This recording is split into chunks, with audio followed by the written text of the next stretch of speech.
श्रीगौरी वक्त्रपद्मार्का श्रीविघ्नेशा गजानना उत्तिष्ठ सुरसम्पूज्या त्रैलोक्यं पालनं कुरु श्रीगौरी वक्त्रपद्मार्का श्रीविघ्नेशा गजानना उत्तिष्ठ सुरसम्पूज्या त्रैलोक्यं पालनं कुरु उत्तिष्ठोत्तिष्ठ हेरम्बा उत्तिष्ठ गणनायका उत्तिष्ठ करुणापूर्णा भक्तानां भाग्यदायका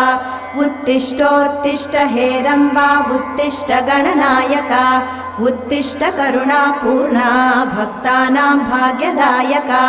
श्रीयाकुवाहन शिवात्मज दिव्यगात्रा